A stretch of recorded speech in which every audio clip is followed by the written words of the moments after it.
Assalamualaikum warahmatullahi wabarakatuh. Saya di sini akan mempresentasikan tentang rangkuman hukum Islam 2. Saya Akbar mulai di Rusmana dari kelas D dengan MPM 171. Prinsip-prinsip hukum kewarisan Islam dalam ilmu faraid. Kata faraid merupakan bentuk jamak dari kata faridah yang berasal dari kata farada yang artinya adalah ketentuan. Dengan demikian, kata faraid atau farida artinya adalah ketentuan-ketentuan tentang siapa yang termasuk ahli waris yang berhak mendapatkan warisan, ahli waris yang tidak berhak mendapatkannya, dan beberapa bagian masing-masing. Untuk itu ada beberapa istilah dalam fikih mawaris, yaitu yang pertama, waris adalah orang yang termasuk ahli waris yang berhak menerima warisan. Hak-hak waris dapat timbul karena hubungan darah dan karena hubungan perkawinan. Ada ahli waris yang sesungguhnya memiliki hubungan kekerabatan yang dekat, akan tetapi tidak berhak mendapatkan warisan. Ahli waris yang demikian itu disebut jawu al-arham. Kemudian yang kedua, muwaris, artinya orang yang diwarisi harta benda peninggalannya, yaitu orang yang meninggal dunia, baik itu meninggal secara hakiki atau karena melalui putusan pengadilan, seperti orang yang hilang atau al-mafqud dan tidak diketahui kabar berita dan domisilinya. Yang ketiga ada al-irs, artinya harta warisan yang siap dibagi oleh ahli waris sesudah diambil untuk keperluan pemeliharaan jenazah, pelunasan utang, dan serta melaksanakan wasiat. Kemudian yang keempat warasah, yaitu harta warisan yang telah diterima oleh ahli waris. Yang kelima tirkah, yaitu semua harta peninggalan orang yang meninggal dunia sebelum diambil untuk kepentingan pemeliharaan jenazah, pelunasan utang, dan pelaksanaan wasiat yang dilakukan oleh orang yang meninggal ketika masih hidup. Kemudian menurut masyarakat jahiliyah, ahli waris yang berhak mendapatkan harta warisan dari keluarganya yang meninggal adalah mereka yang laki-laki, berfisik kuat, dan mengalahkan musuh dalam setiap peperangan. Kepentingan suku sangat diutamakan. Karena dari prestasi dan eksistensi suku itulah martabat seseorang sebagai anggota suku dipertaruhkan. Konsekuensinya adalah anak-anak baik laki-laki maupun perempuan tidak diberi hak mewarisi harta peninggalan keluarganya. Ketentuan semacam ini telah menjadi tradisi dan mengakar kuat dalam masyarakat. Bahkan seperti diketahui, fenomena penguburan hidup-hidup termasuk anak perempuan merupakan suatu fakta sejarah yang tidak bisa ditutupi. Praktis perempuan mendapat perlakuan yang sangat diskriminatif. Mereka tidak bisa menghargai kaum perempuan yang nantinya dalam profesi Al-Quran mempunyai kedudukan yang sederajat dengan laki-laki. Bagi mereka, kaum perempuan tidak ubahnya bagaikan barang, bisa diwariskan dan diperjualbelikan, bisa dimiliki dan dipindah-pindahkan. Kemudian ada dasar-dasar pewarisan yang digunakan pada zaman sebelum Islam adalah pertalian kerabat atau al-qarobah, janji prasetya atau al-hib wa al-mu'aqadah, kemudian yang terakhir pengangkatan anak atau adopsi al-tabani. Perkembangan hukum kewarisan pada masa awal-awal Islam belum mengalami perubahan yang berarti. Di dalamnya masih terdapat penambahan-penambahan yang lebih berkonotasi strategis untuk kepentingan dakwah atau bahkan politis. Tujuannya adalah untuk merangsang ikatan persaudaraan demi perjuangan dan keberhasilan misi Islam. Pertimbangannya, kekuatan Islam pada waktu itu dirasakan masih sangat lemah, baik sebagai komunitas bangsa maupun dalam pemantapan ajaran-ajarannya yang masih dalam dinamika pertumbuhan. Oleh karena itu, dasar-dasar pewarisan yang digunakan pada awal-awal Islam selain meneruskan pada nilai-nilai alama, juga ditambahkan dasar-dasar baru sebagai berikut. Yang pertama, pertalian kerabat. Yang kedua, janji prasetya. Yang ketiga, pengangkatan anak atau adopsi. Yang keempat, hijrah dari Mekah ke Madinah. Dan yang kelima, ikatan persaudaraan antara orang-orang muhajirin yang pendatang dan orang-orang ansor, yaitu orang-orang Madinah yang memberikan pertolongan kepada kaum muhajirin dari Mekah ke Madinah. Pada proses selanjutnya di Al-Quran menghapus ketentuan-ketentuan hukum waris pada masa jahiliyah. dan ketentuan yang berlaku pada masa-masa awal Islam yaitu sebagai berikut.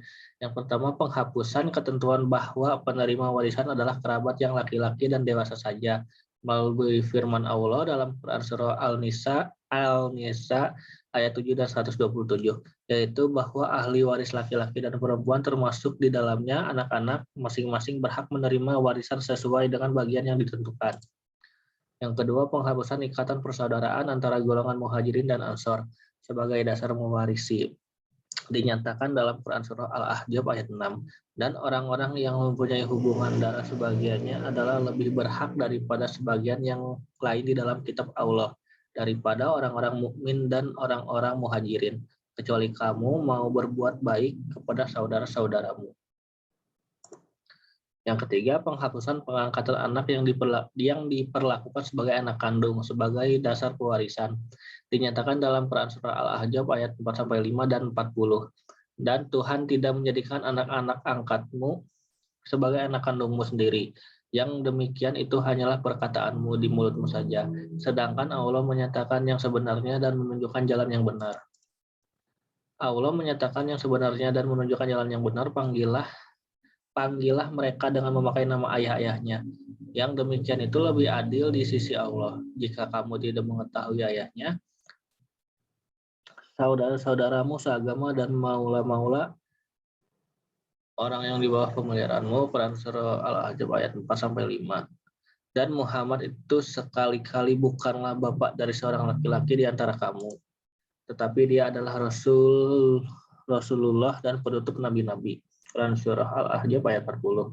Kemudian yang keempat, selanjutnya banyak ayat Al-Quran menegaskan secara definitif tentang ketentuan bagian ahli waris yang disebut dengan al-furud, al-muqadarah atau bagian yang telah ditentukan, dan bagian sisa atau asobah, serta orang-orang yang tidak termasuk ahli waris.